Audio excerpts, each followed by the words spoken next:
And स्वागत है आपका हमारे YouTube चैनल पर। तो दोस्तों, यदि आप चैनल पर नए हैं तो चैनल सब्सक्राइब भी करना है। आज हम पर्यावरण से संबंधित महत्वपूर्ण जो पर्यावरण अध्ययन है उससे संबंधित महत्वपूर्ण प्रश्नों पर चर्चा करेंगे जो एग्जाम में बार बार पूछने की संभावना बनी रहती है।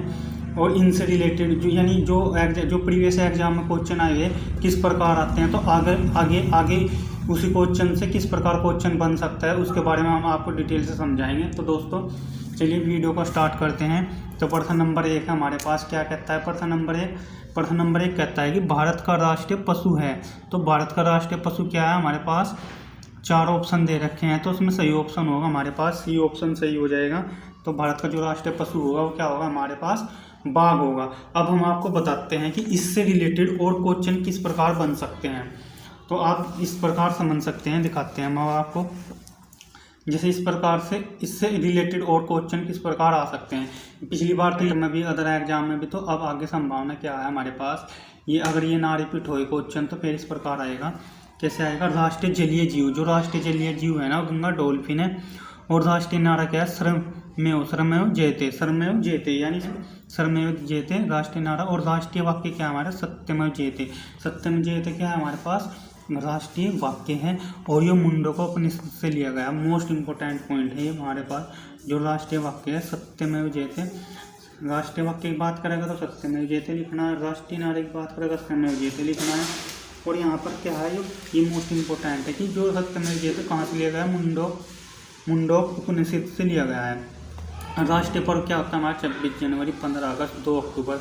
राष्ट्रीय खेल क्या हमारे पास, हॉकी है। जिस प्रकार राष्ट्रीय पशु बाघ था और राष्ट्रीय खेल क्या है, हॉकी है। राष्ट्रीय खेल क्या है, हॉकी। राष्ट्रीय लिपि देवनागरी लिपि। राष्ट्रीय सूचना पत्र है, व्हाइट पेपर।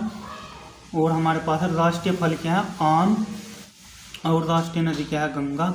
राष्ट्रीय ध्वज गीत ये यहाँ पर पूछ रहा भी है, तो हिंद देश का प्यारा झंडा, हिंद देश का प्यारा झंडा सकते हैं। इसको नहीं देखते हैं क्योंकि चेंज होता रहता है, करंट के अकॉर्डिंग देखना चाहिए अब ये वाला। तो राष्ट्रीय पुरस्कार भारत रत्न। राष्ट्रीय नीति गुटनिरपेक्ष। राष्ट्रीय मिठाई जलेबी। और जो राष्ट्रीय ध्वज है तिरंगा। और इसका लंबाई और चौड़ाई का अनुपात कितना आता है, 3:2। हरा सफ़ेद केसरिया, यानी तिरंगे का रंग हमें याद होने चाहिए, कौन कौन से रंग होते हैं। राष्ट्रीय ध्वज को मान्यता, ये सब स्किप कर सकते हैं हम। अब आता है राष्ट्रीय गीत। जो राष्ट्रीय गीत क्या है हमारे पास, वंदे मातरम। किसकी वंदे मातरम हैं, तो फूल क्या है, कमल। पक्षी है मोर, मयूर। पशु है बाघ। और वर्ष को क्या कहते हैं, बरगद भी कह सकते हैं। ऑप्शन में बरगद और वट, अगर बरगद ऑप्शन में बरगद कर देंगे, अगर बरगद नहीं है तो वट नाम चेंज के दे सकता है। तो हमने आपको एक पर्सन के बारे में डिटेल से बताया है कि एग्जाम में किस प्रकार हमें प्रिपरेशन करनी चाहिए। इस प्रकार हमें हर क्वेश्चन को पढ़ना चाहिए डिटेल से। तो इस प्रकार पर्सन करते हैं। अगला क्वेश्चन है हमारा, सागरीय खरपतवार किसका महत्वपूर्ण स्रोत है, किसका है, बी, आयोडीन का। तो भाई पढ़ने का मतलब ये होता है कि हमें रात दिन एक कर देनी चाहिए, तभी हमारा नंबर आता है। यदि हम थोड़ा पढ़ने जब एग्जाम आ जाता है, 1-2 महीना हो जाता है, तो तब हमें क्या होना चाहिए, 12-14 घंटे जितना पढ़ सको बस सो, अपनी पूरी नींद लो और खाओ अच्छे से, पोषक तत्व जिससे एनर्जी बनी रहे शरीर में। पूरी रात दिन एक करके पढ़ना शुरू कर देना चाहिए। तो सागरीय खरपतवार किसका महत्वपूर्ण स्रोत है, तो उसका ऑप्शन बी आ जाएगा, आयोडीन। तो प्रश्न नंबर 3 की ओर चलते हैं। निम्नलिखित में से किस वर्ग में प्रोटीन की प्रचुरता होती है, तो प्रोटीन उड़ता है तो किस वर्ग में है, तो ऑप्शन बी में सोयाबीन है, चना है, मक्का। इसमें हमारे पास क्या आती है, प्रोटीन की प्रचुरता होती है। अगला क्वेश्चन आ गया है, अब हमारे पास अगला क्वेश्चन है, पोलियो का कारण है। जो पोलियो का कारण है ना वो क्या है, ऑप्शन बी है, विषाणु है। अब हम आपको बताते हैं कि जो पोलियो होता है वो क्या होता है, वायरस, विषाणु। अब हम आपको दिखाते हैं, और वायरस यानी जो विषाणु से होने वाले रोग क्या क्या होते हैं।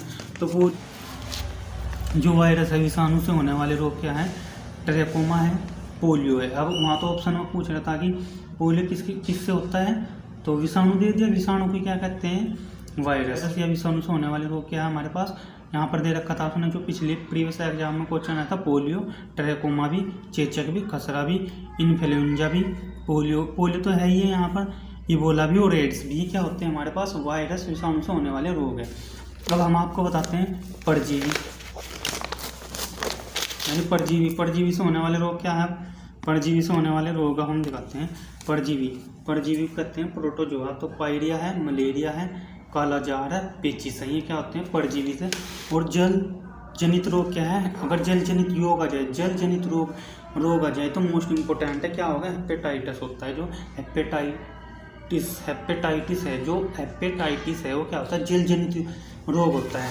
अब हम दिखाते हैं आपको जीवाणु, क्या दिखाते हैं हम आपको, जीवाणु क्या कहते हैं, बैक्टीरिया। जिस प्रकार विषाणु को वायरस और जीवाणु को बैक्टीरिया। तो टीटनस है, हैजा है, टाइफाइड है, निमोनिया है, डिप्थीरिया है, तपेदिक या क्षय रोग है। एक बार और देखते हैं जो जीवाणु है, बैक्टीरिया से होने वाले रोग क्या है, टिटनस है, हैजा है, टाइफाइड है, निमोनिया, डिप्थीरिया है, तपेदिक या क्षय रोग और फ्लेगा कोलेरा है और टाइफाइड है। मोस्ट इंपॉर्टेंट है, टाइफाइड किससे होता है, जीवाणु से, प्लेग भी, कोलेरा भी, निमोनिया भी, डिप्थीरिया भी। तो हमने आपको दिखा दिया है। तो यानी जीवाणु से होने वाले रोग पर चर्चा कर चुके हैं। जैसे आप देख रहे हो, आप खुद भी पढ़ सकते हो और याद कर सकते हो। तो चलिए दोस्तों, अगले प्रश्न की ओर चलते हैं। 5वां प्रश्न, पर्यावरण दिवस किस दिन मनाया जाता है। तो उसका उत्तर होगा हमारे पास 5 जून को। तो पर्यावरण दिवस कब मनाया जाता है, 5 जून को मनाया जाता है। तो दिवस से संबंधित कुछ महत्वपूर्ण प्रश्न और भी आपको दिखाते हैं, यहाँ पर दिखाते हैं। काफ़ी इंपॉर्टेंट प्रश्न है कि जो महत्वपूर्ण दिवस संबंधित।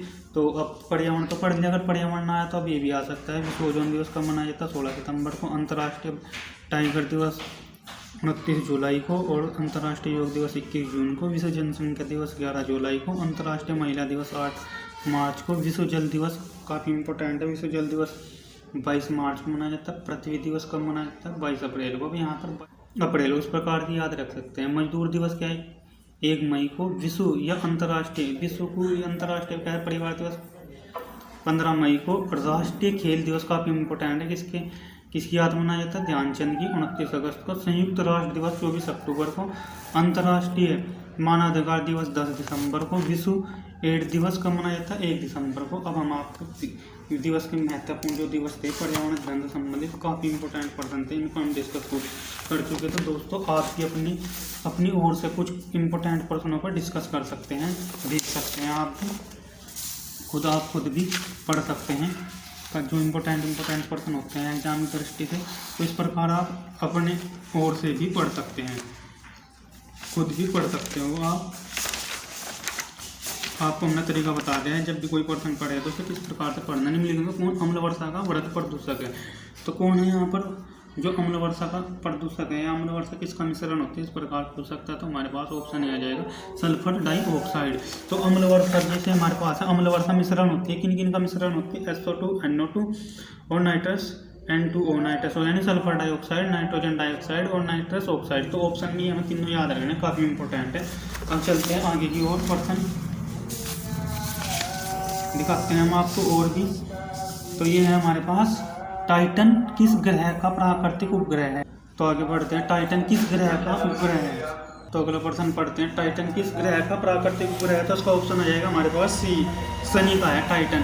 तो आपको हम ग्रह से संबंधित कुछ महत्वपूर्ण प्रश्नों पर चर्चा करते हैं। सौरमंडल के पिंड, तो ग्रह से संबंधित प्रश्नों पर, जिस प्रकार शनि से संबंधित ग्रह आएगा था, यानी टाइटन शनि का था। तो अब शनि ये तो है नहीं, पिछले एग्जाम में आएगा था, आगे भी आएगा। तो हम अब आपको बता रहे हैं सौरमंडलीय पिंड, यानी सौरमंडल में 8 ग्रह हैं। वे खगोलीय पिंड जो सूर्य के चारों चक्कर लगाते हैं, ग्रह कहलाते हैं।